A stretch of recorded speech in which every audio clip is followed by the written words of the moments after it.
Assalamualaikum warahmatullahi wabarakatuh.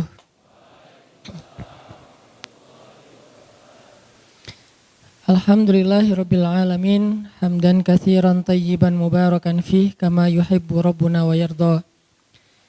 Asyhadu an la ilaha illallah wahdahu la syarikalah, lahul mulk wa lahul hamd wa huwa ala kulli syai'in qadir. Wa asyhadu anna Muhammadan abduhu wa rasuluh.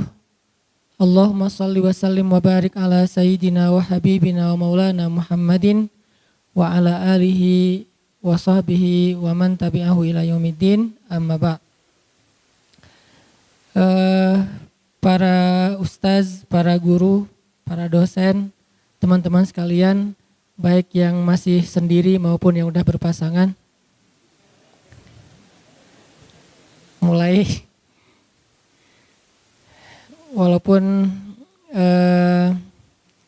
hujan di luar, mudah-mudahan Allah tetap memberikan kehangatan buat kita dan memberikan pahala lebih besar sesuai dengan jerih payah teman-teman yang tetap istiqomah, tetap bersabar untuk duduk dalam majelis ilmu walaupun hujan-hujanan.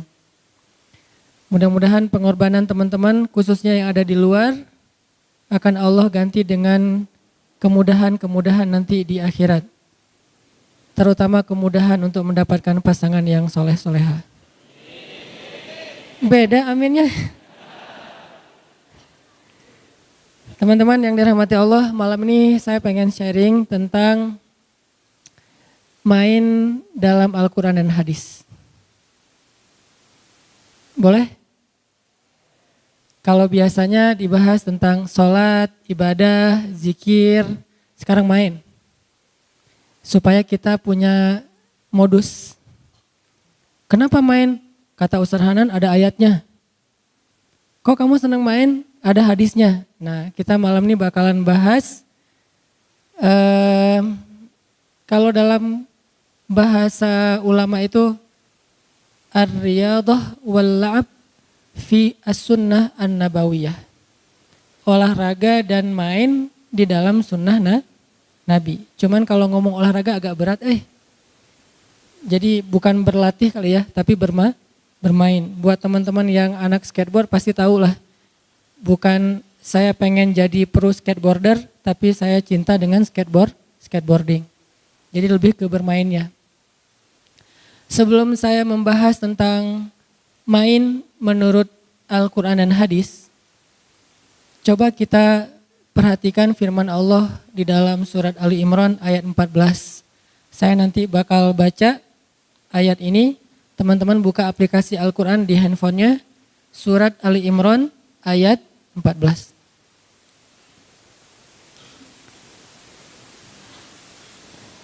A'udzu billahi minasy syaithanir rajim. Bismillahirrahmanirrahim. Zuyyina lin-nasi hubbus syahawati minan nisa'i wal banina wal qanatiril muqantarah والقناطير المقنطرة من الذهب والفضة والخيل المسومة والأنعام والحرث ذلك متاع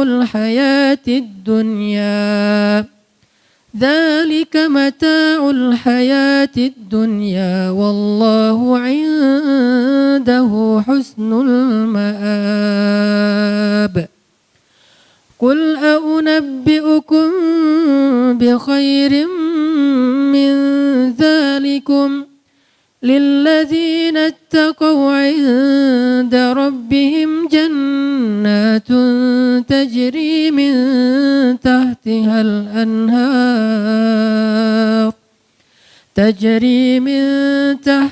الأنهار خالدين فيها وأزواج مطهرة ورضوان من الله Wallahu basirun bil ibad.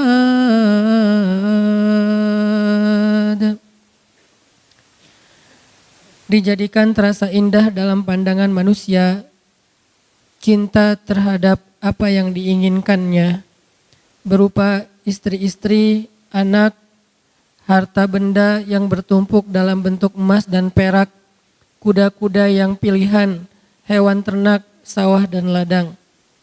Itulah kesenangan kehidupan di dunia. Sedangkan di sisi Allah ada tempat kembali yang sangat baik.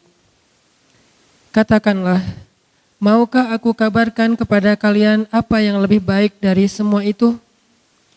Bagi orang-orang yang bertakwa, telah disediakan di sisi Tuhan mereka surga-surga yang mengalir di bawahnya sungai-sungai. Mereka kekal di dalamnya dan pasangan-pasangan yang suci lagi bersih serta ridho Allah dan Allah Maha melihat keadaan hamba-hambanya. Shadaqallahul azim. Teman-teman yang dirahmati Allah Subhanahu wa taala, mungkin bukan pertama kali kita mendengar ayat ini atau membaca ayat ini. Kadang kita mendengar ceramah tentang ayat ini dari satu khutbah, dari satu tausiah yang biasanya setelah membaca ayat ini seorang ustadz akan menyampaikan angle bahwa ternyata dunia itu gak penting. Akhirat itu lebih penting. Kadang-kadang ada sedikit lebih saklek. Sampai mengatakan jangan cinta dunia, kemudian cinta pasangan, cinta anak, cinta harta, cinta kendaraan yang bagus dan segala macam. Sebagaimana yang ada di ayat 14. Tapi kalau kita mau membaca ayat ini dengan konsep perbandingan, karena saya terbiasa ketika belajar di Mesir itu dibangun pola pikir memperbandingkan satu teks dengan teks yang lain, supaya utuh pemahaman kita, ternyata enggak gitu-gitu amat. Maksud dari dua ayat ini tuh sederhana sebetulnya. Jangan sampai dunia melalaikan kita dari akhirat. Kalau enggak sampai melalaikan, enggak apa-apa. Kita boleh mencintai pasangan, kita boleh bersenang-senang dengan pasangan. Kalau enggak ada pasangan, sabar dulu. Kita boleh punya kendaraan yang bagus, kita boleh punya, kalau di sini al-khailul musawwamah. Kita boleh punya onta ataupun kuda yang bagus. Musawwamah itu kuda dan onta yang mahal loh. Harga kuda Nabi itu di atas 300 juta. Harga onta Nabi itu mungkin sekitar 2 miliar. Harga Alphard 1 miliaran ya, berarti lebih mahal daripada Alphard. Boleh enggak kita misalnya bercita-cita pengen punya Alphard? Boleh. Asalkan jangan sampai kita korupsi. Jangan sampai kita bohong, jangan sampai kita curang, jangan sampai kita ngezolimin orang lain yang nanti merugikan dunia dan akhirat kita. Boleh enggak kita berharap punya istri yang cantik? Saya belum jawab. Boleh enggak sih? Yang di atas pengen punya suami yang keren, boleh enggak?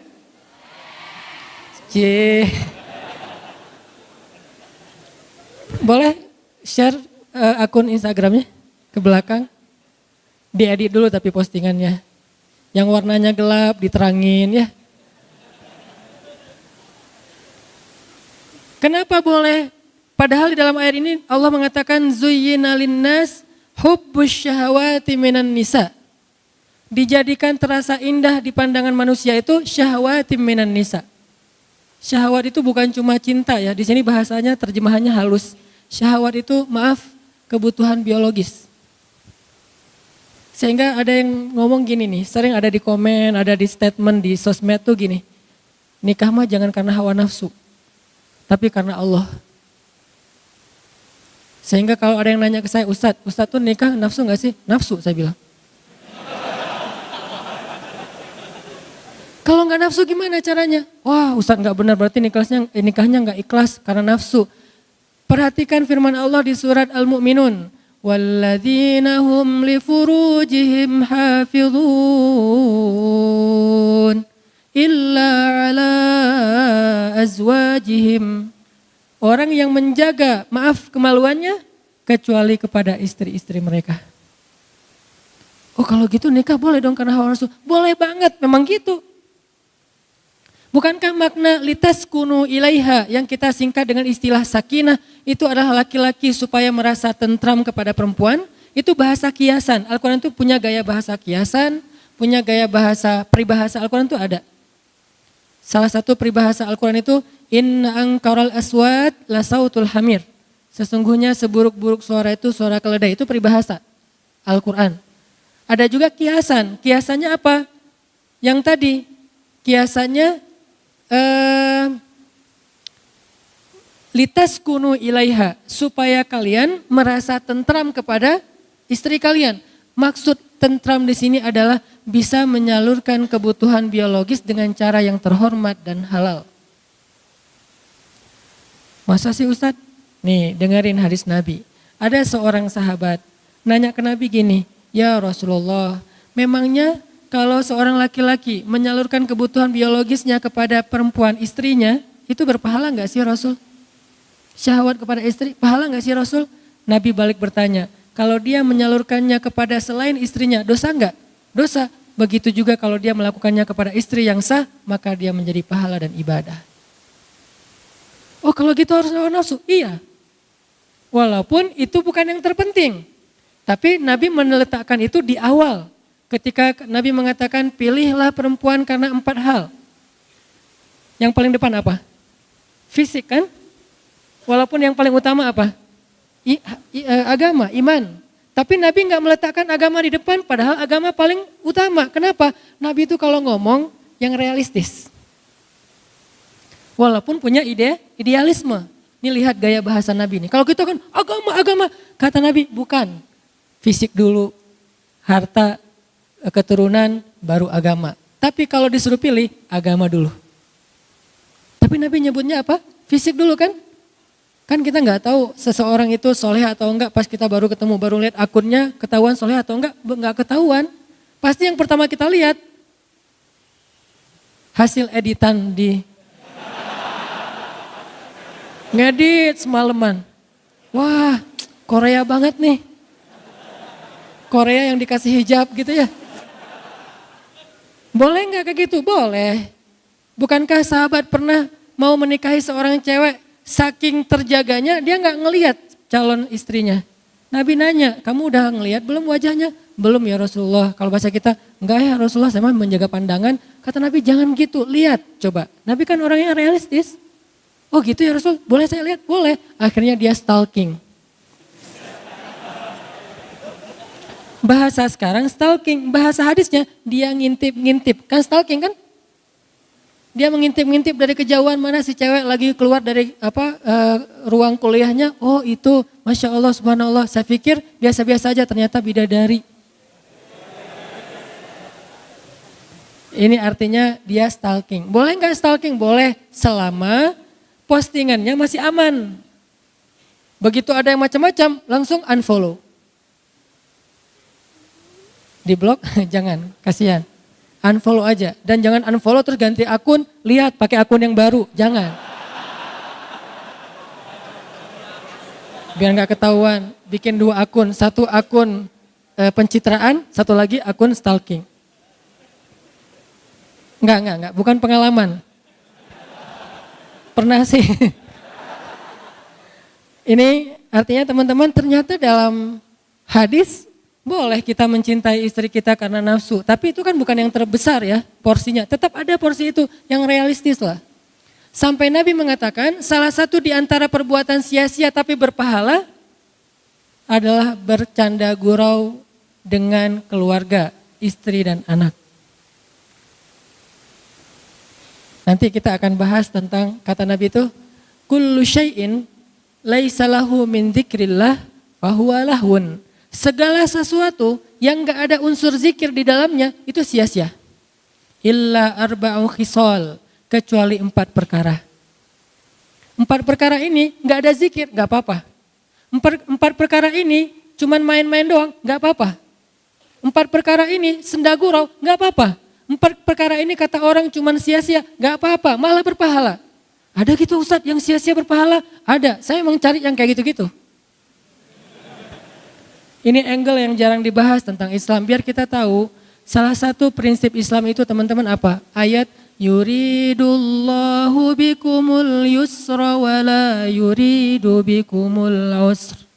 Ma anzalna alaikal qur'ana litashqa. Itu prinsip Islam. Allah pengen memudahkan kalian, Allah tuh gak pengen nyusahin kalian. Di surat Toha, tidaklah kami menurunkan Al-Quran untuk hanya ngebebanin kamu Muhammad. Enggak, Al-Quran itu tidak diturunkan sebagai beban. Syariat itu bukan sesuatu yang ribet. Justru Islam itu yusr, kemudahan. Salah satu bukti bahwa Islam itu mudah, nikah. Itu bukti banget tuh. Nikah susah atau mudah? Mudah. Yang mempersulit nikah itu calon mertua berkumis tebal. Kalau syariat Allah mah gampang nikah itu, coba bayangin cuman akad doang kan. Saya terima nikah fulanah binti fulan dengan mahar sekian-sekian. Kata saksi enggak sah, berarti yang mempersulit bukan Allah tapi saksi. Kenapa saksi mempersulit? Ternyata saksinya mantan. Hati-hati cari saksi ya.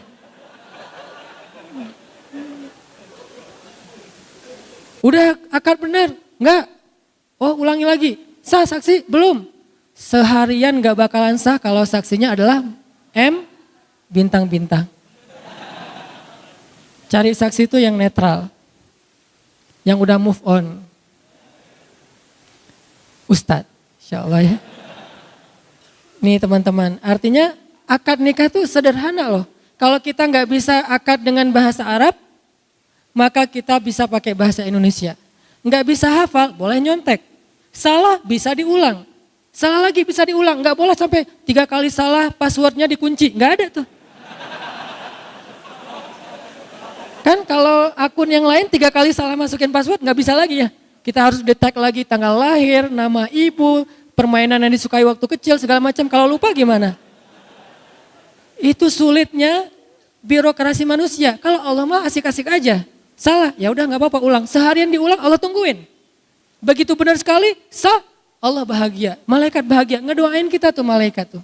Sebetulnya nikah itu sederhana, cuman kayak gitu doang, mengubah status orang yang tadinya sentuhan aja nggak boleh, sekarang sentuhan jadi berpahala. Tadi saling ngelihat tuh nggak boleh, sekarang ngelihat berpahala. Salah satu hobi saya di rumah tuh lihat-lihatan. Maaf ya.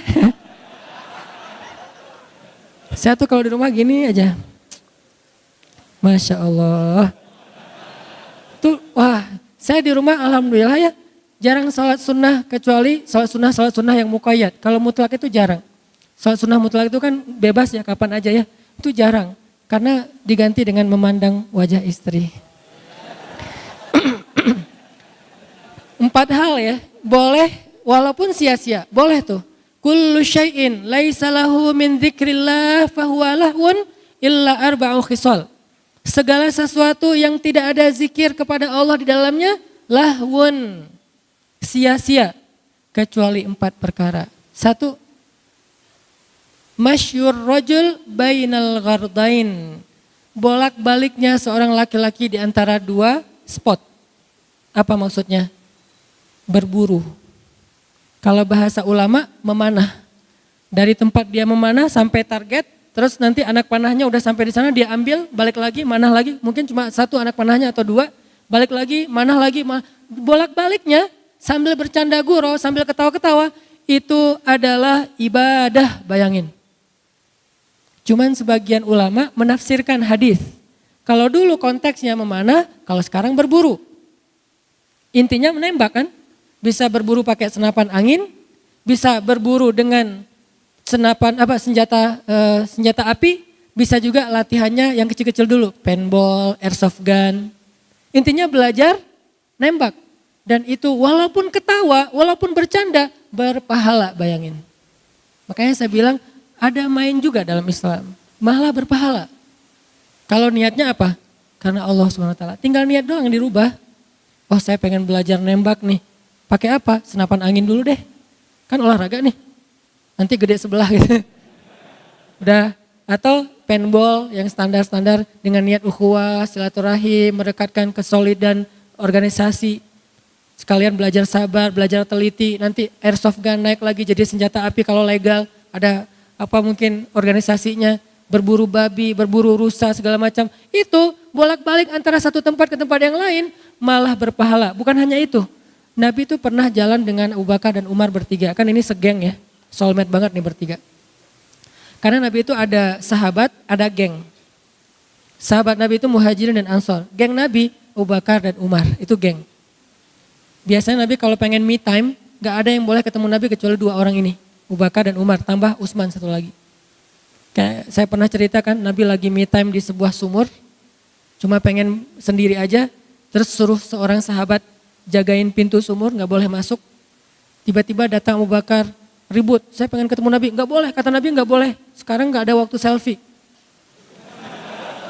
Terus kata Nabi, siapa itu ribut-ribut di depan? Kata sahabat yang jagain, itu ini Abu Bakar ya Rasulullah. Kata Rasulullah, izinkan dia masuk, dia itu ahli surga. Masuklah Abu Bakar. Duduk di sebelah Nabi, menjulurkan kakinya ke sumur. Ini sebagai sebuah nubuwah, sebagai sebuah berita bahwa Abu Bakar nanti akan dimakamkan di sebelah Nabi. Terus datang lagi Umar. Saya pengen masuk, gak boleh kata Nabi gak boleh masuk. Tapi saya pengen masuk, saya satu geng sama Nabi, gak boleh pokoknya. Apa itu rame-rame? Ini Umar ya Rasulullah, izinkan dia masuk, dia ahli surga. Masuk aja Umar, saya juga bilang apa, boleh masuk, masuk aja. Ini mah kalau kita ya. Masuk Umar, duduk di sebelah Abu Bakar. Nubuat bahwa Umar akan dimakamkan di sebelah Abu Bakar. Seperti itulah posisinya. Duduk di sumur gitu bertiga, ngobrol-ngobrol santai. Apa yang diobrolin? Gak tahu, pokoknya santai aja nih. Kalau kita mungkin lagi ngopi-ngopi gitu. Wah ini bagus nih, sifon, ini apa 360 apa segala macam. Gak penting sih yang diomongin. Lagian namanya juga lagi me time. Datang lagi yang ketiga, Utsman. Saya pengen masuk, gak boleh. Saya pengen masuk, gak boleh. Apa itu rame-rame di depan? Ini Utsman ya Rasulullah. Izinkan Utsman masuk, sesungguhnya Utsman adalah sebaik-baik pemuda surga. Lebih daripada Abu Bakar dan Umar istilahnya. Sebaik-baik pemuda surga. Masuk Utsman. Tempat tadi udah penuh. Akhirnya Utsman duduk di seberang. Itu menjadi nubuat, takwil bahwa Utsman akan dimakamkan di Baqi. Tidak di sebelah Rasul, Abu Bakar dan Umar. Ini banyak cerita-cerita kayak gini yang jarang kita bahas. Dan angle-nya apa? Oh ternyata Nabi juga ngegeng gitu ya. Karena yang nyambung kalau TikTok itu cuma mereka bertiga nih. Kalau yang lain diam dengerin aja. Sami'na wa ata'na, Masya Allah, Masya Allah. Kalau ini enggak ya Rasulullah gini. Suka berbeda pendapat dan itu seru. Makanya salah satu yang keren dari pernikahan itu kalau kita bisa chat sama istri kita tuh kadang-kadang rame, debat. Tapi setelah itu pelukan, ya. Ini teman-teman ternyata berburu itu sesuatu yang luar biasa di sisi Allah. Sampai ada hadis Nabi, nanti cek lagi deh. Nabi bilang gini, malaikat itu menyaksikan dua hal. Dua olahraga itu, dua permainan, malaikat menyaksikan. Satu, berburu, kedua lomba berkuda atau onta. Itu malaikat nonton loh. Bukan cuman malaikat diam, tapi nonton. Bayangin kalau nonton kira-kira kita gimana? Wah seru gitu kan? Malaikat yusyahid. Arti yusyahid, malaikat ikut nonton acara berburu sama balapan. Jadi kalau dulu konteksnya berkuda beronta, sekarang mungkin BMX, ngetrail, off-road, touring, itu malaikat nonton loh. Arti malaikat nonton, malaikat tuh senang dengan kegiatan-kegiatan kayak gitu. Kalau niatnya karena Allah. Yang dilarang apa menurut ayat 14 surat Ali Imran? Jangan sampai gara-gara itu telat sholat, itu doang masalahnya. Makanya saya sering bilang, fun itu gak harus nambah dosa, tetap bisa fun kok. Kita bisa asik, bisa seru tanpa harus nambah dosa. Karena Islam itu luas banget. Sampai kita balapan aja selama gak melanggar lalu lintas, malaikat nyaksiin. Kita berburu, malaikat ikut nonton. Mana? Malaikat ikut nonton. Makanya Nabi pernah jalan bertiga nih. Rasul, Abu Bakar, Umar jalan bertiga. Lewat orang yang lagi mana? Terus ada satu laki-laki pas mau manah gitu dia bersumpah. Demi Allah ini akan kena sasaran. Kan orang Arab kalau ngomong tuh suka wallahi ya. Wallahi ini akan kena sasaran. Wallahi ini akan kena sasaran. Ternyata meleset. Kata Abu Bakar, dia sih sumpah. Berarti gak kena sasaran tuh berarti dia harus bayar kifarat sumpah. Kata Nabi, sumpah dalam masalah memanah maka itu dimaafkan. Sampai segitunya. Sahabat saking seriusnya pengen kena sasaran tuh, dapat poin yang paling gede di tengah, dia sampai sumpah, demi Allah ini kena nih. Ternyata meleset, kata Abu Bakar yang lewat, dia sih udah terlanjur sumpah meleset, berarti dia harus bayar denda kifarat sumpah. Kata Nabi, sumpah dalam memanah dimaafin. Menunjukkan gimana mudahnya Islam memberi ruang untuk orang main. Jadi kalau kita berburu, ini kena nih, demi Allah ini kena nih. Tapi jangan dimain-mainin ya, karena dia serius nih. Ini kena nih demi Allah, nggak kena. Wah lu udah sumpah tuh, bayar tuh kifarat. Bayar kifarat sumpah kan lumayan gede tuh. Berpuasa atau kasih makan orang miskin, ternyata khusus buat latihan atau bermain. Kalau saya lebih menyebutnya bermain ya, walaupun maksudnya berlatih, itu dimaafin coba. Maka kata Nabi, di antara 4 yang main-main tapi berpahala, yang nomor 1-nya berburu. Nomor 2, seorang laki-laki yang melatih kuda atau ontanya. Melatih kuda atau melatih onta. Bukan berkuda doang, melatih. Jadi kuda itu kan bukan hanya dipakai untuk ditunggangin ya. Dia juga dilatih kayak kalau orang barat tuh ngelatih anjingnya biar sehat, pagi lari, sore lari gitu. Kita ngelatih kuda sama onta itu berpahala. Udah azan? Oke, insya Allah nanti kita lanjutkan setelah azan, kita dengarkan azan dulu. Snipernya, penembaknya, dia dapat pahala dan dijamin surga. Yang ketiga, orang yang menyiapkannya. Yang menyiapkannya ini kalau dalam konteks dulu sejarah yang bawa-bawa anak panah. Kalau sekarang dalam konteks sniper modern kan ada 2 orang ya. Satu yang nembak, satu lagi yang apa itu istilahnya itu. Ya gitu deh. Asisten atau apa itu. Nah gitulah pokoknya, saya nggak ngerti istilahnya. Kan ada 2 orang kan. Satu yang nembak, satu lagi yang ngukur-ngukur gitu kan. Kecepatan angin atau apa. Nah dua-duanya dapat pahala dan dijamin surga. Coba lihat. Betapa luar biasanya Islam. Sampai yang kayak gini-gini diatur. Kalau kita selama ini memandang Islam itu sempit. Pasti karena pemahaman kita. Bukan karena Islam itu sempit. Kadang ada orang ngapain sih kayak gitu-gitu. Ini apa manfaatnya, ini tujuannya apa, ini kok sia-sia segala macam.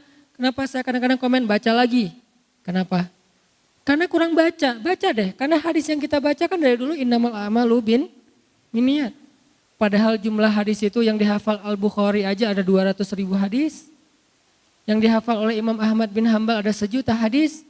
Berapa yang sudah kita hafal sehingga kita mengatakan ini sia-sia. Banyak angle-angle agama, angle Islam yang kita belum tahu. Termasuk tadi mondar-mandir sampai disebutkan oleh seorang tabi'in. Tentang keadaan sahabat di zaman Rasul.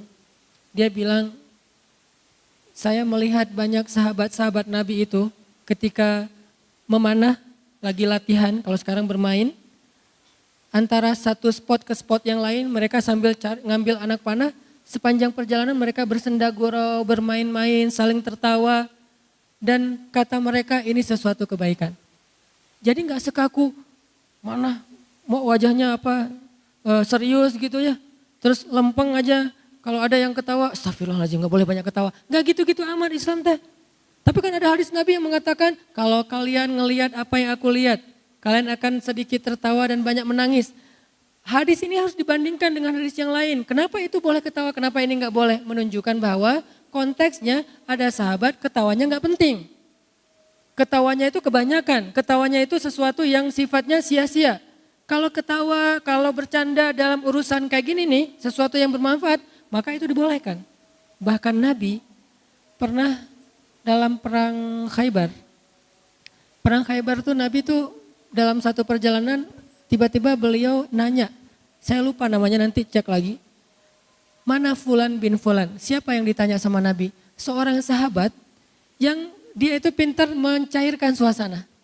Keahlian dia itu dia kayak stand up komedi gitu, tapi positif. Dia tuh kalau ada di tengah-tengah sahabat yang lain, itu semuanya jadi suasananya tuh jadi cair, keadaannya jadi nyaman, ucapannya tuh renyah. Sehingga Nabi itu nanya dia ketika dalam perjalanan Khaybar, kenapa? Karena perjalanan Khaybar ini cukup menegangkan. Para sahabat itu agak-agak khawatir gitu, soalnya perjalanannya kan sebelum subuh, kabut, mau ngepung benteng Khaybar. Benteng Khaybar itu bertingkat-tingkat. Sahabat tegang. Dalam kondisi kayak gitu Nabi nanya, mana Fulan bin Fulan? Supaya apa? Supaya dia bisa lucu di depan kita terus kita jadi santai gitu. Coba lihat. Ternyata yang punya semangat humoris, yang punya bakat ngejok gitu, itu ternyata di antara sahabat dibutuhin juga tuh. Walaupun jumlahnya nggak banyak. Jangan semua sahabat jadi komik ya, mungkin 1-2 gitu. Ada porsinya. Yang jelas hal yang kayak gitu diapresiasi dalam Islam selama masih positif. Nggak mencela agama, nggak sara, nggak dusta. Nah selama masih positif itu sesuatu yang diapresiasi dalam Islam. Jadi profesi sebagai seorang entertainer dalam Islam kadang dibutuhin loh dalam kondisi-kondisi tertentu.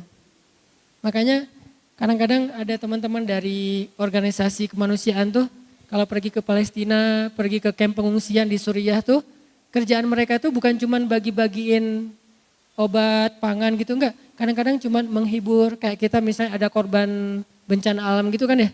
Bikin kayak playground buat anak kecil, terus bikin games dan segala macam.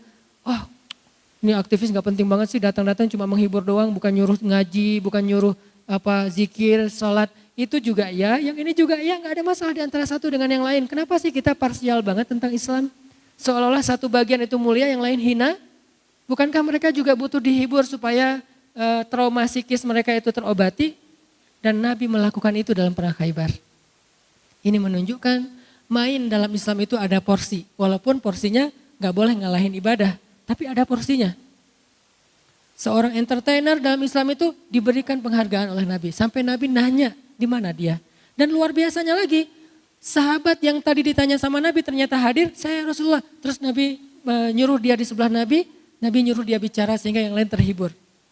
Setelah itu pas pulang Nabi nanya di mana dia, ternyata dia syahid dalam perang Khaybar. Dulu tuh seorang komik syahid. Hebat ya? Dia komik, dia syahid. Dia entertainer, dia syahid. Itu keren banget loh. Jadi yang syahid itu bukan cuma hafiz, seorang ahli ibadah, seorang entertainer juga syahid. Dia ada bagiannya dalam jihad. Bagiannya apa? Menghibur sahabat yang lagi galau.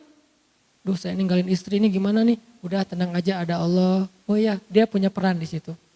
Sampai ada yang bagiannya apa? Bikin syair.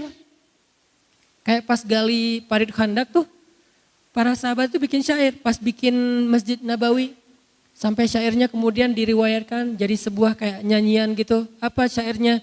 La in qa'adna wa nabiyyu ya'malu fadzaka minnal amalul mudallalu la 'isha illa 'ishal akhirah Allahumma arham ansara wal muhajirah. Terus diikutin. La in qa'adna wa nabiyyu ya'malu. Kita pikir sahabat itu zikir terus. Ada porsi zikir, ada porsi nyanyi. Apa tuh artinya? Nah itu masalahnya. La in qa'adna wa nabiyyu ya'malu. Kalau kita duduk-duduk aja sedangkan Nabi kerja, malu dong. Itu maksudnya, nyindir sahabat yang tadi udah capek duduk. Nabi udah capek gak duduk. Akhirnya bikin syair. La in qa'adna wa nabiyyu ya'malu. Akhirnya oh ya gak enak nih. Fadzaka minnal amalul mudallalu. Kalau gitu kita malu-maluin. Itu syairnya. La isya illa isyal akhirah.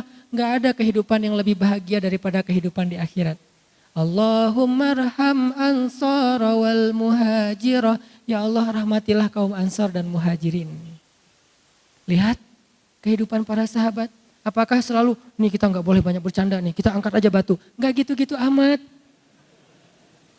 Ada waktunya bercanda, ada waktunya bersyair, ada waktunya bernyanyi. Bahkan Nabi kadang-kadang nonton loh.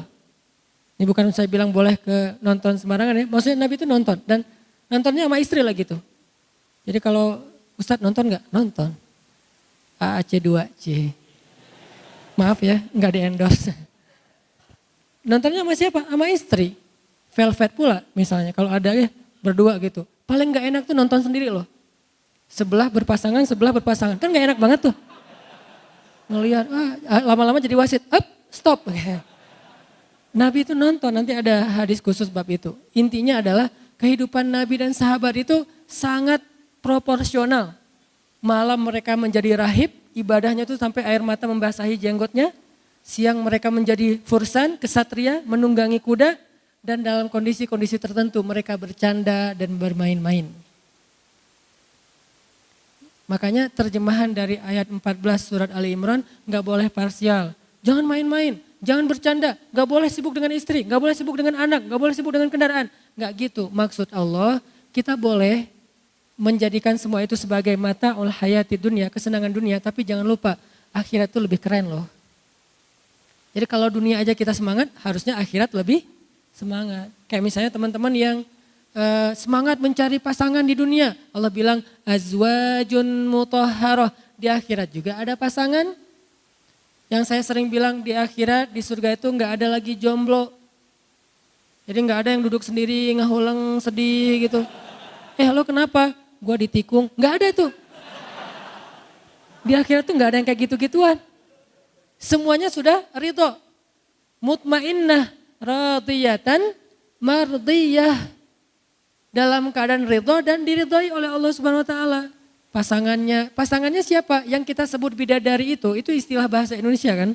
Bahasa Arabnya apa? Azwaj, pasangan bukan bidadari. Siapa azwaj? Itu tuh yang di atas-atas tuh. Yang solehah ya. Masya Allah. Makmum yang taat sama suami, salat tahajud berdua, suaminya waladhdallin, dia belakang amin. Jadi gak konsen salatnya gitu kan ya. Itu tuh pasangan surga kita. Coba kalau sholat sendiri, waladhdallin, hening, nggak ada yang aminin. Pokoknya nggak enak aja lah, pokoknya sendiri mah. Maaf ya. Saya udah pernah ngerasain itu selama beberapa tahun, benar emang nggak enak sih. Saya tahu pas saya nikah usia 22 tahun, pas udah saya nikah saya jadi berpikir, tahu gini saya nikahnya 12 tahun. Nggak tahu ternyata luar biasa menikah itu ya. Seru-seruan, ketawa-ketawa. Jangan yang dibahas pernikahan itu listrik, air, kontrakan. Jangan. Itu kan cuma sebulan sekali. Bahaslah yang daily tuh. Yang daily kan ketawa-ketawa, makan bareng, bercanda. Bercanda aja dapat pahala. Terus nanti dapat pahala lewat baper-baperan. Kok dapat pahala pas baper? Ya memaafkan. Kayak Nabi itu istrinya lagi baper dibikin ketawa. Kita istri lagi ketawa dibikin bete. Kebalikan. Orang ada yang lagi ketawa dibikin bete. Kenapa? Istri orang. Bahaya. Nah jadi yang pertama adalah berburu. Bisa manah, bisa nembak. Ini lebih ke tafsir sebagian ulama ya. Karena ulama itu ada dua model teman-teman. Biar kita nggak kaku nih. Ada ulama yang memahami Al-Quran dan hadis itu tekstual. Gimana teks aja deh. Kalau kuda ya kuda. Kalau panah ya panah, nggak mau geser. Ini ada ulama yang kayak gini nih. Ada ulama kontekstual. Kalau dulu kuda, sekarang skateboard, BMX, ngetrail, moge, Vespa, kontekstual. Konteks dulu tuh kuda sama onta, konteks sekarang skuter, Vespa, naik Harley misalnya, konteks. Dan ini disebut dengan maqasidus syariah. Apa sih maksud dari syariat? Mesir cenderungnya ke yang kedua nih, modelnya tuh kontekstual, pola pikirnya. Madinah cenderungnya yang pertama, dua-duanya baik. Gak usah saling menyalahkan, terserah kita mana yang paling nyaman kan. Karena saya dulu belajar di Mesir dibiasakan berpikir dengan persepsi kontekstual, maka kita membiasakan untuk memahami teks supaya bisa relevan dengan konteks kekinian. Model berpikir ala Mesir. Tapi kan hadisnya, dan bukan terjadi di Mesir Madinah doang teman-teman. Di zaman sahabat udah ada pola pikir kayak gitu. Ada sahabat yang tekstual, ada sahabat yang kontekstual. Kayak pas Nabi bilang habis perang perang Khandak, Nabi bilang, ayo kita kepung benteng Bani Quraidah. Jangan sholat asar kecuali di Bani Quraidah. Nih kalimatnya, jangan sholat asar kecuali di Bani Quraidah. Akhirnya sahabat beres perang Khandak, berangkat ke Bani Quraidah. Siapa tuh Bani Quraidah? Orang Yahudi yang berkhianat. Mereka lah yang mengompori orang kafir Quraisy untuk nyerang Madinah. Pengkhianat nih, udah ada perjanjian damai ternyata mereka ingkari. Mereka langgar. Nabi nyuruh kepung Bani Quraidah supaya mereka mau memperbaiki diri. Jangan sholat asar kecuali di Bani Quraidah. Berangkat sahabat. Di tengah jalan, masuk waktu asar. Terjadi perbedaan pendapat. Sebagian bilang, kita sholat dulu yuk. Soalnya ini udah asar nih, daripada ntar sampai maghrib. Kata yang lain, nggak bisa, kan kata Nabi jangan sholat asar sampai ke Bani Quraidah. Kata yang pertama, enggak gitu maksud Nabi. Maksud Nabi buruan berangkat, mudah-mudahan keburu asar di sana. Tapi kalau enggak keburu ya udah asar aja dulu. Kata yang kedua, enggak gitu. Pokoknya gimana teks aja. Terjadilah perbedaan pendapat sahabat. Sebagian sholat asar dulu baru lanjut perjalanan, sebagian langsung lanjut perjalanan. Pokoknya meeting pointnya di Bani Quraidah aja.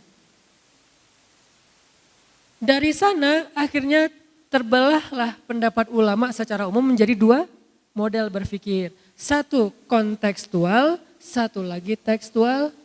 Dua-duanya baik dan kita harusnya husnuzon kepada dua-duanya.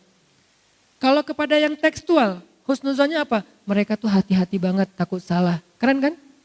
Kalau yang kontekstual, husnuzonnya apa? Mereka itu ingin Islam itu selalu relevan dan memberi solusi setiap zaman. Itu juga baik. Sehingga nggak ada di antara sesama muslim saling menyalahkan. Karena dua-duanya berawal dari konsep berpikirnya para sahabat. Termasuk yang tadi. Kalau yang tadi istilahnya memanah, menurut ulama tekstual, ya udah memanah aja. Sehingga kita sampai sekarang belajar mana, walaupun zamannya mungkin memanah udah jarang kepake ya, lebih banyak kepake senjata api. Bagi ulama kontekstual bukan memanah. Manah boleh, pakai senjata api boleh, belajarnya pakai paintball dulu, airsoft gun juga boleh. Kontekstual, dua-duanya boleh. Saya cenderung kepada yang kedua, kontekstual. Tapi saya respect sama yang pertama. Tapi menurut saya yang kedua lebih tepat. Yang pertama mungkin dengan pemahaman yang berbeda. Ini maksudnya. Terus yang kedua kata Nabi, main-main tapi berpahala apa? Walaupun gak ada zikrullah tadi, melatih kuda. Bagi ulama tekstual, kuda ya udah kuda aja, jangan ditafsir-tafsirin. Bagi ulama kontekstual, dulu kuda dan onta sekarang menjadi kendaraan. Bisa mobil, bisa motor, bisa trail, bisa Vespa, bahkan bisa BMX dengan niatnya untuk kebaikan. Bayangin kita main BMX misalnya untuk supaya selalu fit, olahraga, badannya kebentuk. Itu kan kebaikan kan?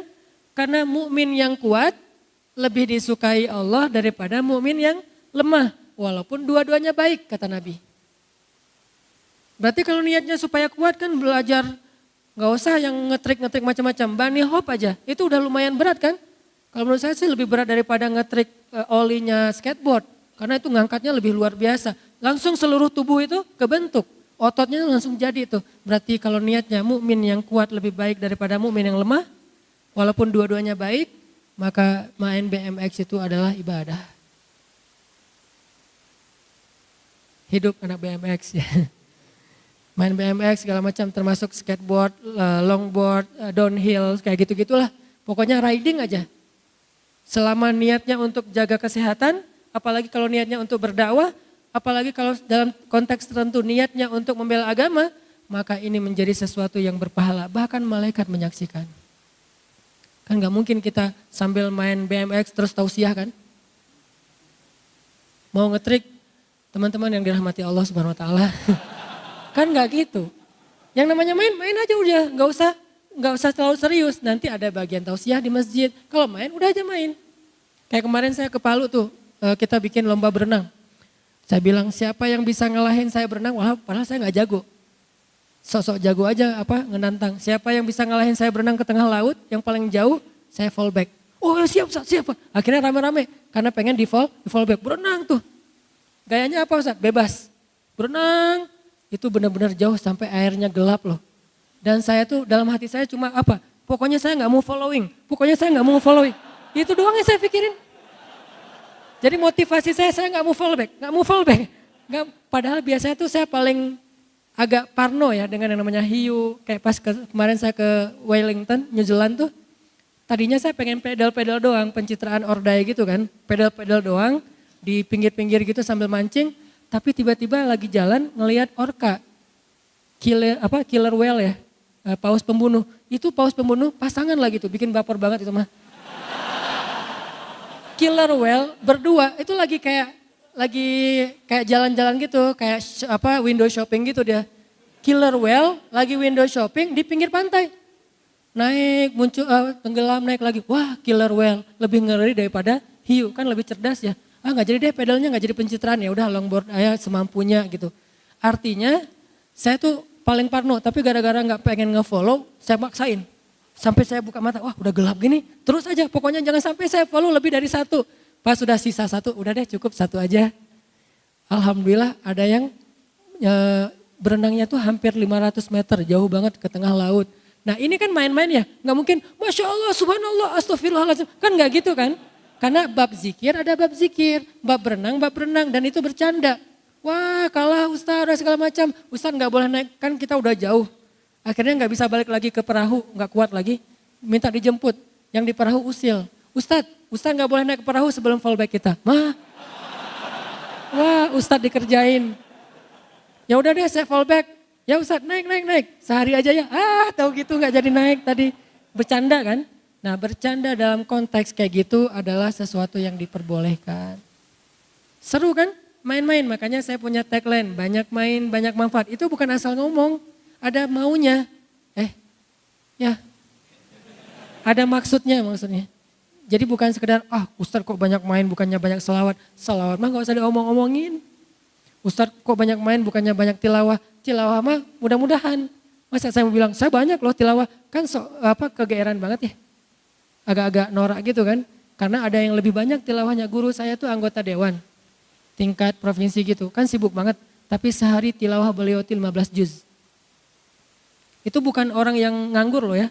Anggota dewan tingkat provinsi yang sibuk banget, sehari murojaah hafalan beliau hafiz, sehari murojaah hafalannya tuh 15 juz. Masa saya mau bilang banyak tilawah sementara saya cuma sejuz, itu juga kadang-kadang absen gitu. Kan gak enak sama beliau, banyak tilawah, banyak manfaat, emang kamu udah tilawah berapa? 1 juz Ustaz, 1 juz banyak, saya 15 juz. Guru saya di Aceh yang kemarin saya ketemu pas pulang ke Aceh tuh 1 hari 10 juz, dan itu sudah beliau lakukan lebih dari 15 tahun. 3 hari khatam, 3 hari khatam, 3 hari khatam. Beliau baru boleh ngomong banyak tilawah dan saya merasa belum pantas ngomong banyak tilawah. Ya udah yang standar-standar aja deh, banyak main. Karena emang dari dulu senang main. Mudah-mudahan mainnya jadi berpahala. Carilah hadis-hadis supaya melegitimasi permainan. Wah ini ada hadisnya nih, catat. Kenapa ntar kalau ada yang menghujat, nih hadisnya nih. Modus ya, cari pembenaran. Yang kedua, melatih kuda. Dulu kuda dan onta, kalau sekarang kendaraan. Terus arti melatihnya apa Ustadz? Ngulik mesin. Menurut sebagian ulama itu mengulik mesin, anak Vespa gitu kan ya. Ngulik-ngulik mesin, kan itu lumayan ngabisin waktu kan ya. Selama nggak telat sholat, selama nggak sampai sia-sia, itu keahlian yang penting loh. Karena salah satu ciri cowok keren itu, kalau mobil atau motornya mogok itu beneran sendiri, bukan manggil montir. Mogok tengah jalan, lu datang ke sini derek, itu kurang keren. Lebih keren lagi dia ngulik sendiri tuh. Dan dia akan terbentuk juga kan fisiknya ngulik-ngulik kayak gitu. Apalagi kalau turun mesin sendiri. Lumayan. Jadi salah satu keahlian cowok yang harusnya saya belum punya nih. Saya pengen belajar. Yang harusnya punya keahlian MacGyver lah pokoknya. Yang kayak gitu-gitu bisa bikin apa. Saya punya teman dia soleh banget. Malam ahli tahajud. Siangnya itu dia bisa ngapa-ngapain aja. Listrik saya rusak dia benerin. Mesin cuci rusak dia benerin. Pokoknya tuh bener-bener teknisi banget. Nah ini keren nih. Dan Nabi menganjurkan kita jadi kayak gitu. Cowok tuh belajar mesin deh. Semampunya aja. Tapi jangan sampai waktu buat mesin itu melalaikan kita dari kewajiban-kewajiban beribadah kepada Allah, kuliah, kehidupan sosial. Jangan asik sendiri gitu. Tapi tetap itu kebaikan. Ngulik mesin. Tetap kuda dan onta itu memang sesuatu yang istimewa. Cuman kalau nggak punya kuda, nggak punya onta, masa mau ngelatih kucing kan agak-agak aneh ya. Ya udah mesin aja gitu. Ngapain lo ngelatih kucing? Emangnya kenapa? Ini sunnah, nggak ada onta, nggak ada kuda, kucing aja deh, nggak. Mesin kalau sekarang. Itu yang kedua ya. Yang ketiga, nah ini yang seru nih. Main-main, senda gurau, sia-sia, tapi berpahala apa? Bermain-main dengan istri dan anak-anaknya. Ini salah satu hadis yang saya paling suka nih. Ini demen banget saya sama hadis ini nih. Makanya hadis ini tuh hadis favorit. Kalau ditanya Ustadz hadis favoritnya apa? Hadis tentang 4 permainan yang berpahala. Terutama nomor 3. Main-main sama istri dan anak. Boleh gitu Ustadz? Boleh banget lah. Orang Nabi itu suka main-main sama istrinya. Nih contoh-contoh Nabi main sama istrinya ya. Salah satunya Nabi lagi pulang dari satu perjalanan dakwah gitu atau jihad. Terus di rumah Aisyah lagi main kayak boneka-bonekaan. Jadi dalam Islam patung, boneka boleh kalau hanya sebagai alat untuk main-main. Kalau dulu bentuknya boneka, kalau sekarang lebih canggih jadi animasi, jadi film kartun. Maka film kartun menurut ulama kontekstual kalau dipakai untuk berdakwah justru berpahalanya besar. Karena Aisyah main boneka-bonekaan. Dulu boneka itu dibuat dari kayak terpal, dari kayak kain-kain yang udah nggak kepake, dibikinlah jadi boneka. Terus maju jadilah boneka lebih canggih, maju lagi jadilah animasi kartun. Maka seorang muslim yang pintar animator, yang pintar ngelukis, yang jago dengan hal kayak gini-ginian, harusnya potensi dia itu dipakai untuk kebaikan. Bikin film-film yang mungkin kalau di Malaysia itu ada Ipin Upin, memperkenalkan culture kemelayuannya, kita memperkenalkan keislaman dengan bahasa-bahasa dengan adegan-adegan yang keren. Orang Hollywood aja bikin kartun yang kadang-kadang mulai mengarahkan kita kepada moralitas ke barat-baratan kan, harusnya muslim bisa bikin lebih dari itu. Wah nggak boleh melukis. Kalau konteksnya adalah untuk anak kecil, melukis atau boneka yang disebut patung, mau ukurannya besar atau kecil yang namanya mainan, boleh. Yang nggak boleh patung sembahan. Kalau disembah nggak boleh. Kalau hiasan, nah kalau bab ini ikhtilaf di antara ulama, tanya aja ke Ustadz Fikih deh. Kalau hiasan. Tapi kalau permainan, kalau sekedar boneka, maka itu boleh. Boneka Aisyah kecil. Kalau boneka anak sekarang kan kadang-kadang gede tuh. Ada ulang tahun dikasih boneka Hello Kitty gede. Dikasih boneka beruang gede. Kalau anak laki-laki bukan boneka, robot-robotan, superhero kayak gitu-gituan kan. Nah ini semuanya boleh. Kenapa? Karena Nabi pernah pulang dari satu perjalanan ngelihat Aisyah lagi main boneka-bonekaan. Waktu itu Aisyah masih kecil gitu kan, baru lulus SD. 12 tahun kan baru lulus SD ya. Baru lulus SD, Nabi datang. Nabi itu capek loh, baru pulang perjalanan. Tapi Nabi itu orangnya asik. Bukan, Aisyah gua capek, siapin air hangat. Enggak gitu Nabi ke istrinya. Kita kan baru pulang, kita panggil, kamu, siapa? Kamu, gua siapin air hangat. Emang saya siapa kamu? Teman kos. Enggak. Jangan nyuruh teman kos siapin air hangat, bahaya. Kalau belum ada istri siapin aja sendiri. Nah kalau udah ada istri kadang-kadang pas kita datang istri lagi kayak ngapain di rumah, lagi santai, lagi chat sama temennya. Selama itu sesuatu yang positif ya, teman cewek atau ada gengnya, geng sekolah dulu yang cewek semua isinya. Lagi santai nonton film apa gitu selama nggak berlebihan, biarin aja dia kayak gitu. Kalau perlu nemenin, mah film apa sih kok seru banget? Ini apa? Filmnya baper banget loh, drakor. Nggak tahu kalau drakor ya. Yang jelas nonton santai, biarin aja kasihan. Jangan, mah kan Khadijah itu nggak pernah nonton. Aisyah pernah kata dia, ternyata dia lebih pintar. Oh iya ya udah lanjutin. Kan jadi garing gitu kan ya. Makanya jangan menjudge istri dulu kalau kurang hadis, kurang dalil. Karena ibu-ibu itu lebih rajin taklim daripada bapak-bapak. Kita pakai dalil 1, dia pakai dalil 10. Jadi Nabi baru datang, Aisyah lagi main-main kayak gitu. Lihat Nabi itu orang yang asik. Langsung Nabi duduk bersama Aisyah nanya, Aisyah ini lagi ngapain? Ini nih lagi main, ini Sulaiman, ini iblis, kemudian ini siapa, ini Daud, ini Goliat. Oh gitu, ya udah saya jadi gini, perang gitu sama Aisyah. Terus kayak anak sekarang tuh kayak Barbie-Barbian, main masak-masakan, princess-princessan gitu kan. Aisyah melakukan itu. Dan Nabi duduk bersama Aisyah, meladeni Aisyah main sehingga Aisyah udah beres, baru Nabi mulai melakukan kegiatan-kegiatan yang serius di rumahnya. Mungkin cuci piring atau apa. Gak ada Nabi datang-datang marah-marah ke istrinya, kamu nih rumah belum beres, suami pulang masa belum disiapin apa-apa. Kan suami itu udah capek berjihad dan segala macam. Enggak, justru kita yang pakai dalil itu, Nabi aja gak pernah pakai dalil itu. Ini menunjukkan bahwa main dengan pasangan itu sesuatu yang luar biasa. 1, Nabi main sama Aisyah. Yang mana lagi yang Nabi main sama Aisyah yang lain? Nabi itu pernah treadmill sama Aisyah. Treadmill Ustaz? Ya. Cuman treadmillnya enggak pakai alat treadmill, lari di padang pasir. Kapan? 2 kali lah gitu. 2 kali bukan berarti Ustaz, Dek atau yang, yuk kita treadmill. Kan udah 2 kali Kang. Oh iya ya, sunnahnya cuma 2 kali, gak boleh lebih. Gak gitu maksud Nabi. Kalau Nabi 2 kali bukan berarti kita cuma boleh treadmill seumur hidup 2 kali. Kan Nabi treadmill seumur hidup cuma 2 kali. Bukan angkanya bahwa Nabi melakukan berulang-ulang. Kapan Nabi treadmill? Nih hebatnya Nabi. Treadmillnya lagi jihad. Bukan lagi normal di rumah. Itulah kenapa saya kalau dakwah keluar kota selalu menyisakan 1 hari buat main aja. Saya nggak mau cuma ceramah aja. Kalau dengan ada panitia, Ustadz ke misalnya kayak kemarin misalnya ke Medan atau ke Aceh atau ke Palu atau kemana lah ya.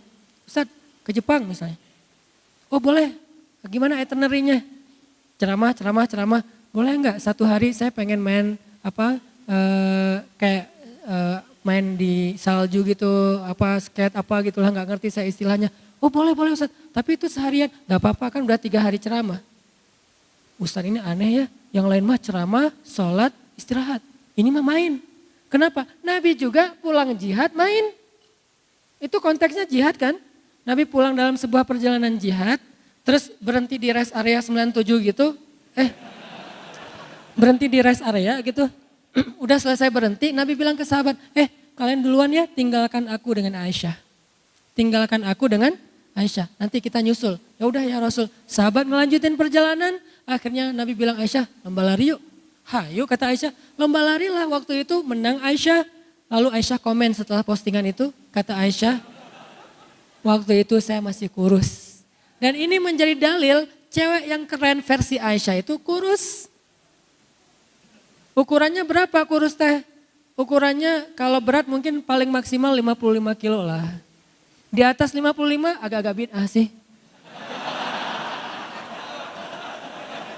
Walaupun tergantung tinggi ya, tapi kalau untuk orang Indonesia mah 55 ke bawah itu normal. Jadi cewek di atas 55, nah ini harus belajar lagi. Aisyah itu ternyata kurus dan tinggi. Kok tahu Ustadz Aisyah kurus dan tinggi? Baca hadis, baca sirah pakai imajinasi, jangan cuma teksnya. Apa bukti Aisyah tinggi? Ntar saya kasih tahu. Yang jelas kalau dalam hadis ini Aisyah kurus. Aisyah sendiri yang ngomong, waktu itu saya masih kurus. Next trip, pas perjalanan jihad yang lain, Nabi berhenti lagi di di rest area.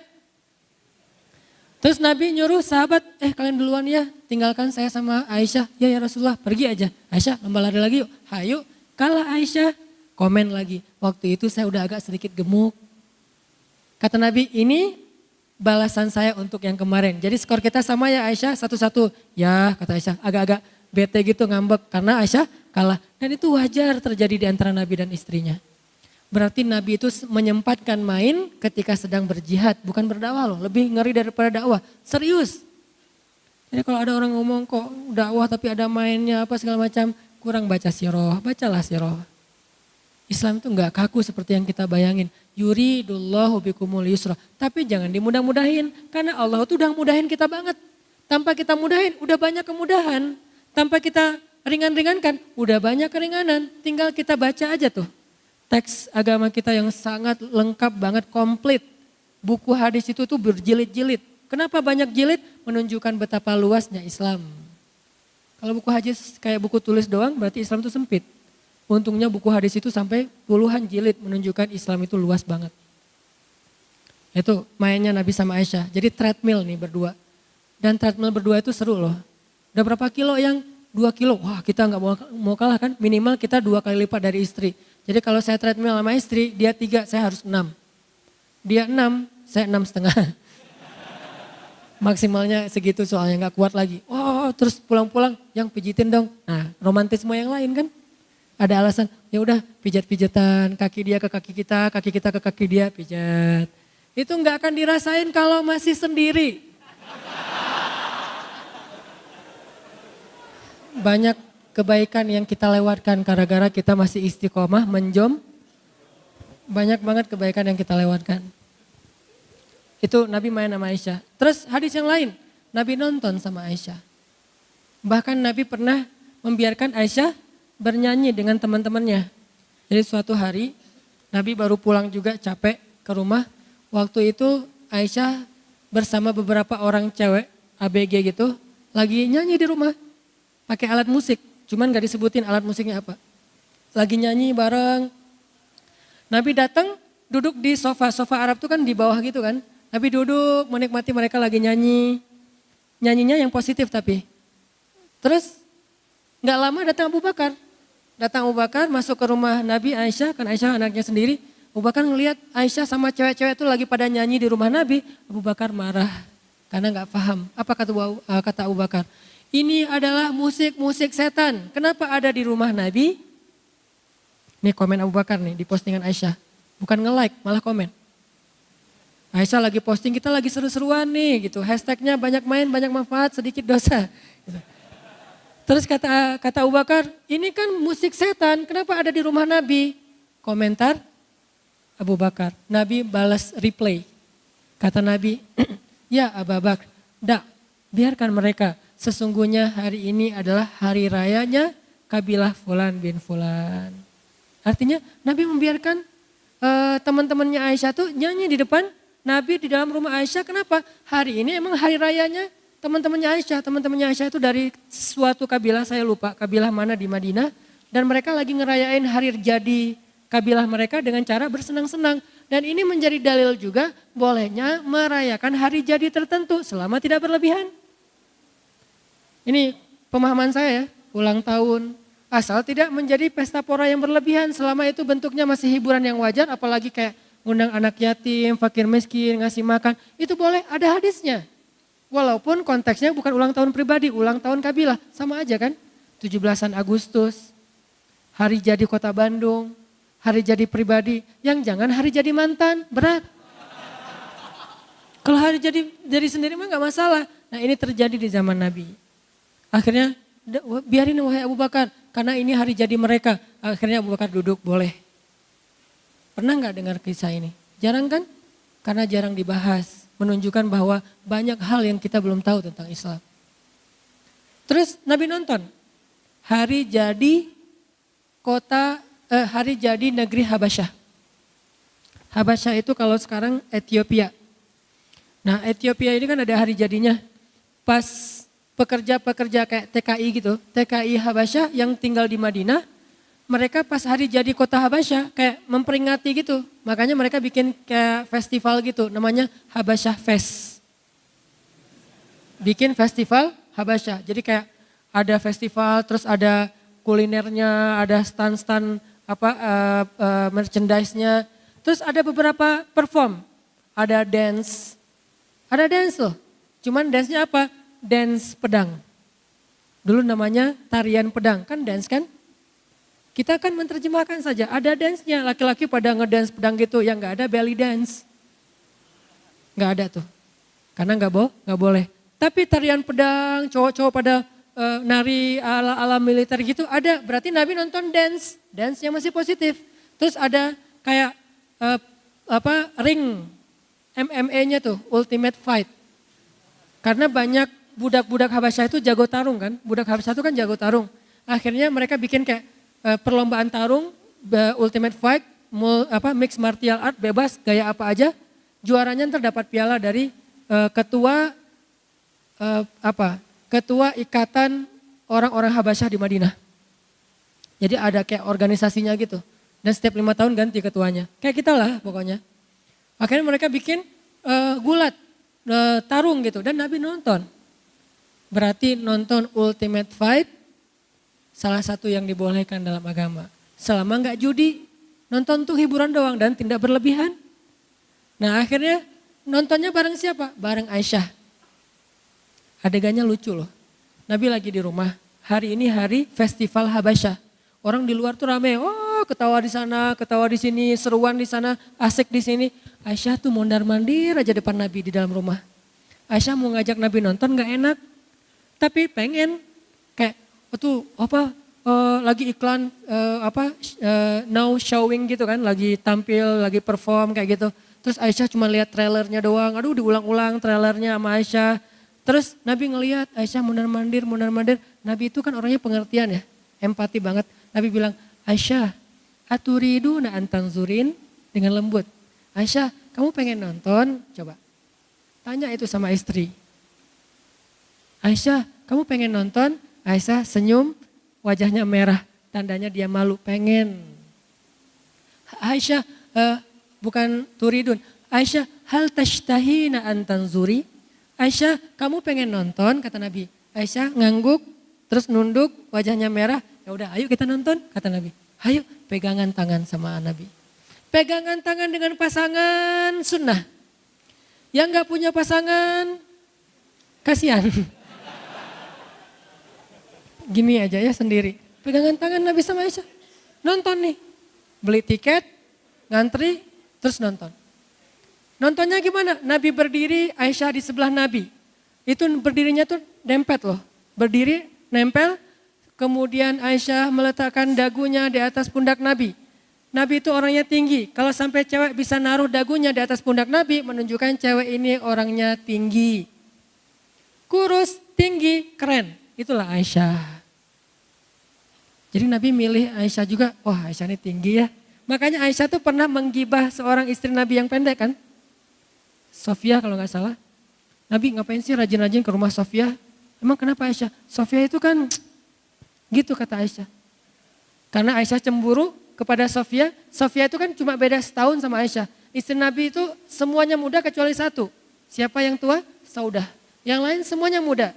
Istri Nabi itu muda-muda, cuman yang perawan cuma satu Aisyah. Yang lain gak perawan tapi muda. Berapa usia Sofia ketika dinikahi Nabi?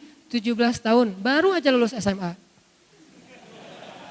Waktu itu Aisyah umurnya 16 tahun cuma terpaut setahun. Makanya Aisyah tuh paling cemburu berat sama Sofia. Udah cantik, muda pula, dan orangnya tuh asik gitu, seru. Nabi kalau udah ngobrol sama Sofia bisa lama tuh. Sampai akhirnya Aisyah stalking IG-nya Sofia. Mana hadisnya Aisyah stalking IG-nya Sofia. Diam-diam Sofia lagi posting acara di rumahnya. Jadi Sofia tuh kayak lagi ngundang anak yatim, tasyakuran di rumahnya. Udah gitu foto bareng, selfie bareng ibu-ibu, posting. Aisyah diam-diam melihat. Tapi gak mau nge-like, takut ketahuan. Nabi tahu Aisyah lagi stalking Sofia. Akhirnya Nabi japri, Aisyah lagi stalking Sofia ya. Akhirnya Aisyah ketahuan malu gitu.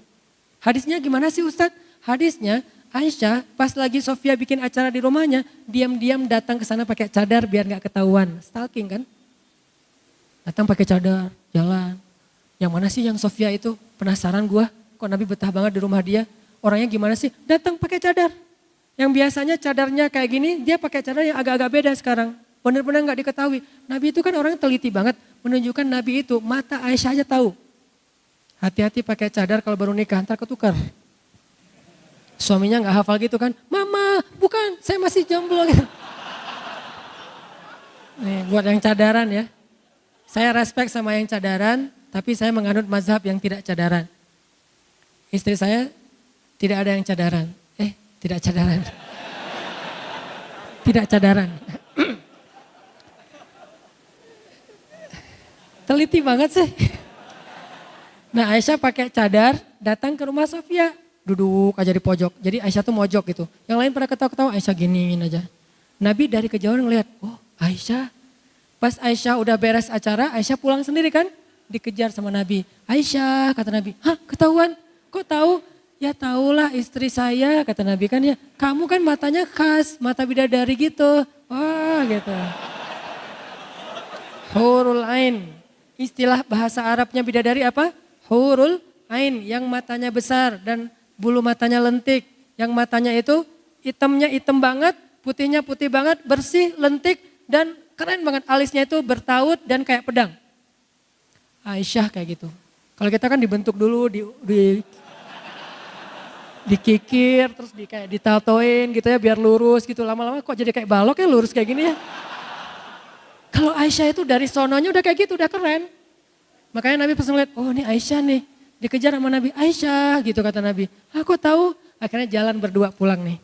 Sepanjang jalan, Nabi itu kan orangnya asik ya. Asik diajak chat, ngobrol Nabi sama Aisyah. Kata Nabi, kata Aisyah, ya Rasul, kata Aisyah. Apaan sayang, kata Nabi. Kalau misalnya Nabi jadi penggembala ternak, penggembala domba.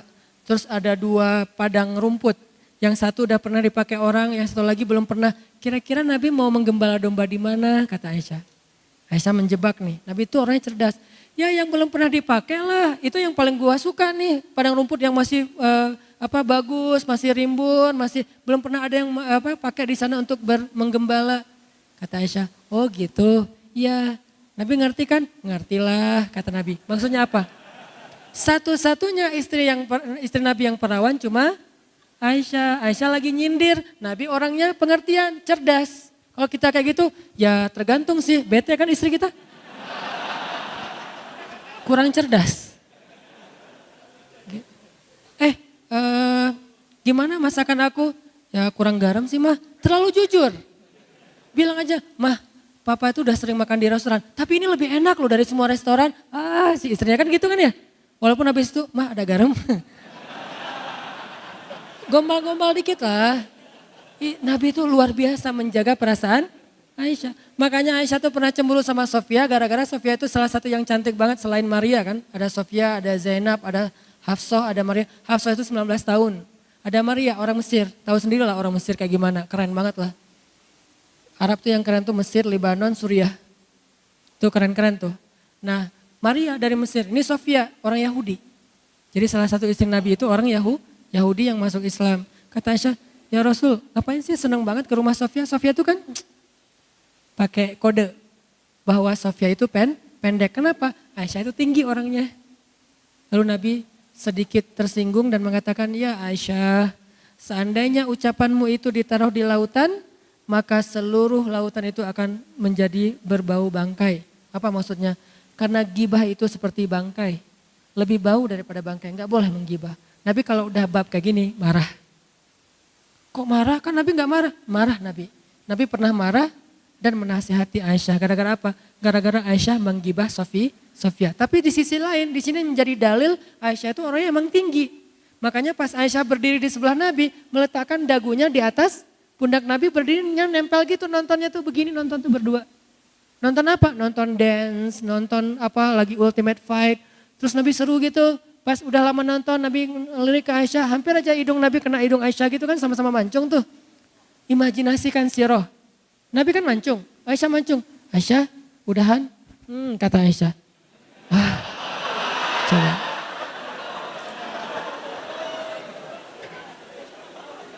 Belum pernah kan kayak gitu? Saya kalau nonton suka gitu. Keluar dulu yuk.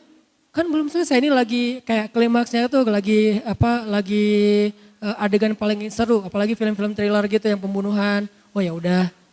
Terus kalau yang horor-horor pembunuhan gitu kan itu paling lebih seru lagi nontonnya. Takut. Cowok banget lah ya. Walaupun kita juga takut. Saya pernah nonton film horor kayak gitu yang thriller-thriller pembunuhan gitu, ternyata yang lebih heboh malah saya.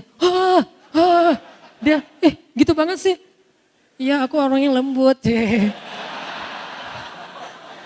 Agak-agak kurang keren sih waktu itu saya mah. Lama-lama kita nonton itu lagi, enggak lo kurang asik kalau nonton film horor. Enggak, kali ini gue mau jadi cowok sejati. Nonton kayak tren tebusan. Kan itu horor banget ya, zombie-zombian gitulah. Pas ada yang muncul zombinya, saya yang loncat duluan.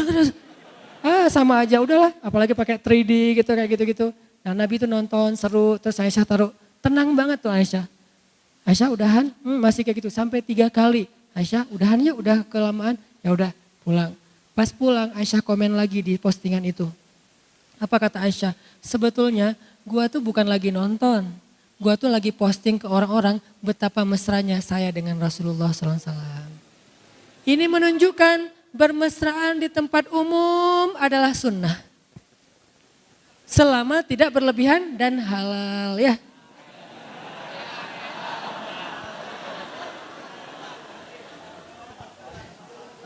Coba lihat Islam ternyata ada yang kayak gini-gini juga tuh. Belum lagi nanti hadis-hadis tentang Nabi dan Aisyah yang lain tuh banyak banget loh.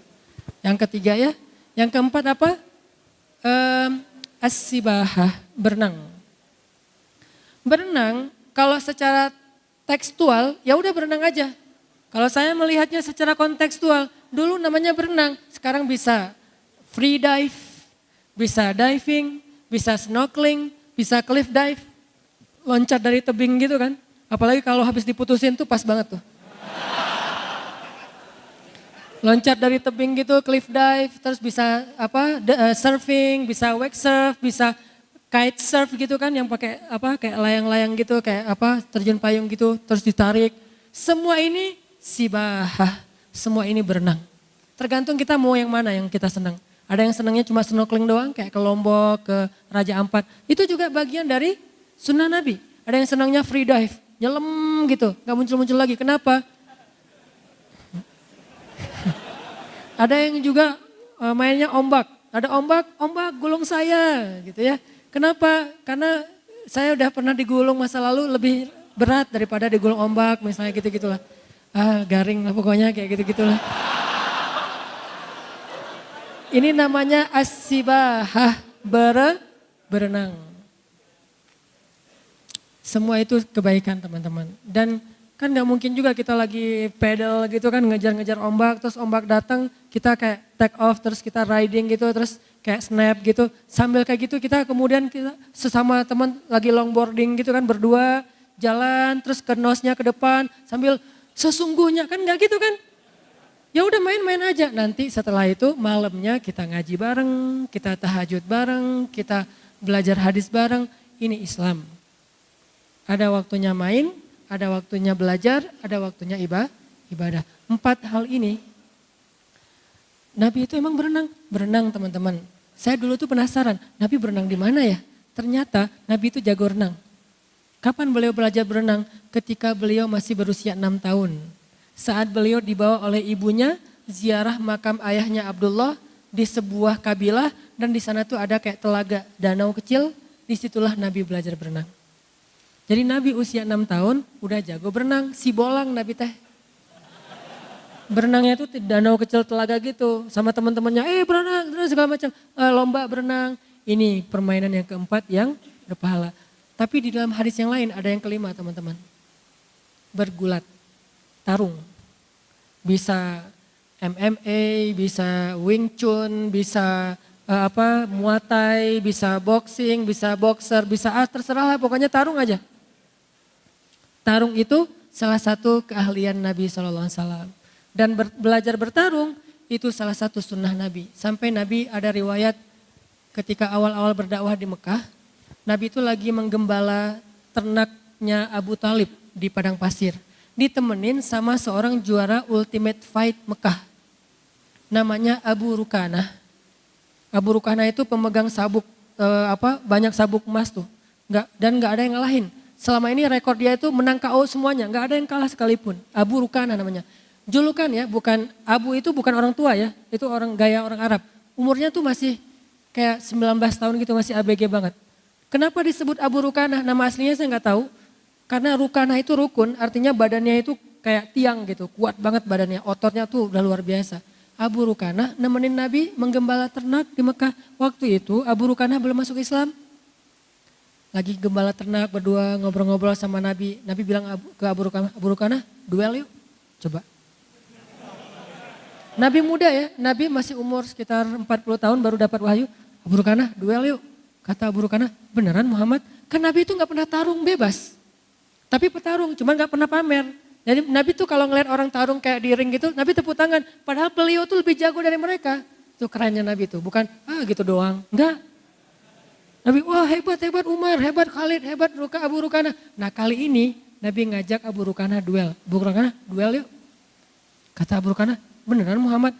Dalam hati Abu Rukanah, ntar kalau kamu terkilir gimana? Kalau kamu patah gimana? Kalau kamu sampai keluar darah gimana? Kan kamu tuh orang yang lembut. Abu Rukanah duel yuk, beneran Muhammad? Beneran?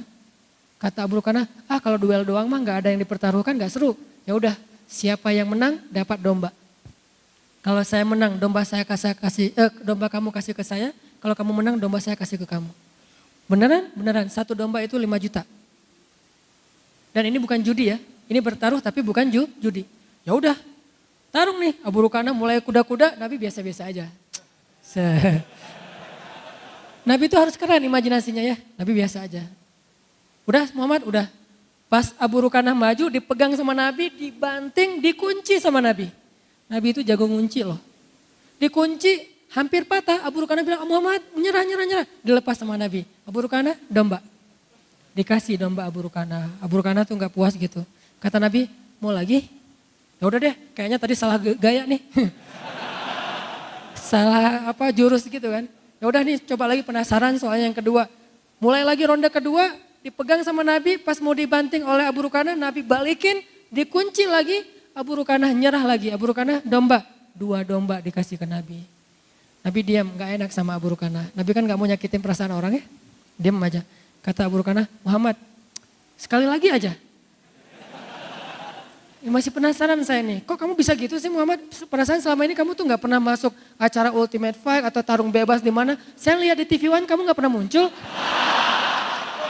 Abu Rukana. Ya udah kata Nabi, hayu. Tarung lagi, kalah lagi Abu Rukana sampai 3 kali berturut-turut. Langsung dikunci di ronde pertama di menit, bahkan belum 1 menit udah habis Abu Rukana nyerah, kasih 3 dombanya. Udah gitu Abu Rukana ngelihat sekeliling gitu. Kata Abu Rukana, Muhammad ada yang ngelihat gak tarungan kita? Gak ada, emang kenapa? Soalnya selama ini orang Arab taunya saya tuh petarung paling hebat. Juara bertahan, gak ada yang bisa ngalahin saya. Masa kalah sama orang kayak kamu Muhammad? Abu Rukana, Nabi senyum-senyum aja. Udah gak apa-apa, nama kamu tetap terjaga kok. Saya gak akan ngomong-ngomong kalau saya ngalahin kamu. Cie. Terus Abu Rukana kayak cemberut gitu. Kata Nabi, kenapa lagi Abu Rukana? Saya bingung nih. Gimana saya pulang kalau kambing saya udah berkurang 3? Terus Nabi nanya, emangnya kenapa? Bilang aja ke ayah kamu bahwa kamu kalah tarung sama saya. Itu masalahnya. Kalau ayah saya sampai tahu saya kalah tarung, saya bakal dimarahin. Jadi bukan bab kambingnya, bab kalah tarung. Gimana saya ngomong ke ayah saya, masa kambing saya hilang? Enggak mungkin saya bohong. Pasti saya akan bilang kambing saya diambil Muhammad. Kenapa? Gara-gara kalah tarung. Kok sampai 3 ronde, ayah kan nggak keren banget kan? Gimana Muhammad saya ngejelasin ke ayah saya? Ya udah, nih saya balikin kambing kamu. Dibalikin 3-3-nya. Kemudian Abu Rukana mengatakan, tidak ada orang yang lebih keren daripada Muhammad. Ya Muhammad, asyhadu an la ilaha illallah wa annaka rasulullah. Masuk Islam. Tarung. Kita pikir itu cuma main-main. Semua potensi anak muda itu bisa menjadi potensi dakwah. Mau tarung, mau skateboard, mau BMX, mau apa aja pokoknya selama tidak melanggar syariat dan berbuat dosa, lakukan, have fun.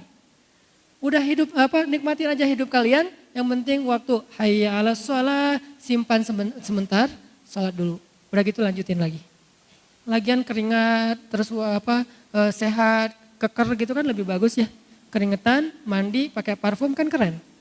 Nah, ini sesuatu yang sebenarnya dalam Islam yang sangat dihargai. Mudah-mudahan dari banyak riwayat-riwayat tadi kita makin yakin untuk berhijrah. Islam itu enjoy banget.